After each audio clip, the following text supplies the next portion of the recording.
Well, it's Afterburn and Aftershock are following one couple. So we're following Jax and Gianna over the course of the two stories, which when they're combined together will be one story. And we have a couple who had a pretty passionate relationship 2 years before, and then something happened, and Gia's really not sure what happened. It just kind of ended abruptly. And 2 years later, Jax shows up in her life and in her business life, and she has questions about what happened and so on. And he wants to pick things up where they left off. So I mean, that's really where we get going with this story, and we're just going to follow them through to the end.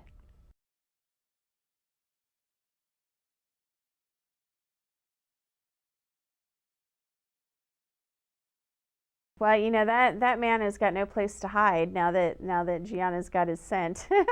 I really feel bad for him as they move forward because he was able to kind of hide behind certain things. He definitely hid behind his own mystery, and that's not going to be there moving forward. Gianna is determined to figure out who he is and what exactly happened before and how to keep him in her life now. So definitely that man has got no place to run.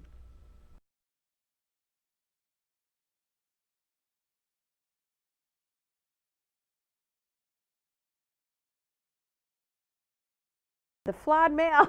Well, because it's kind of one of those enduring fantasies that you can be the one woman who can tame him, or the one who can heal him, the one who can fix him.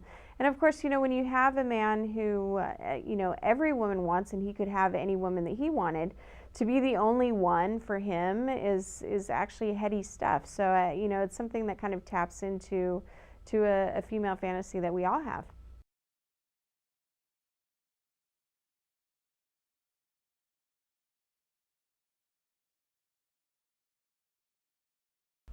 Well, the last two Crossfire novels are Gideon's story.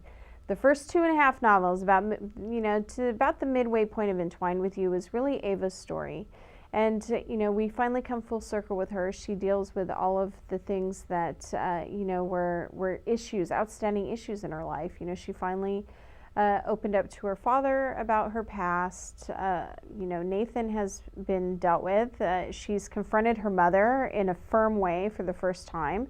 So she's really come full circle from the girl that we met at the start of Bear to You. And she needed to, because we needed her to be strong in order to be supportive of Gideon as he makes those similar sorts of changes in his own life and addresses the issues that he has. He has to deal with his family, as Ava has done. He has to accept what happened to him in the past, which he has not yet been able to do. And he's very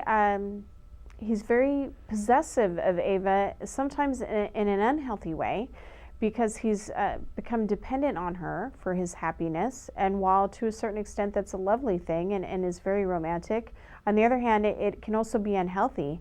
So he has to learn how to have a healthier relationship with Ava moving forward. And that's what we're going to see in the next two novels is Gideon, and dealing with him and getting him to the place where he needs to be in order for him and Ava to reach their happily ever after.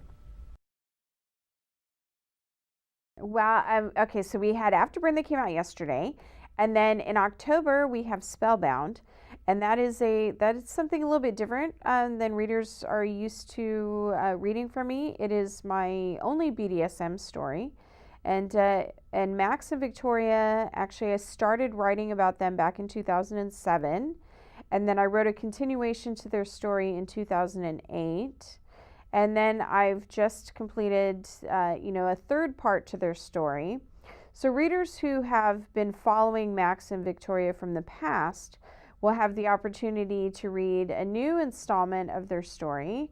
And for those readers who are not familiar with them, they can get all three stories in one volume for the first time ever, rather than buying the stories separately.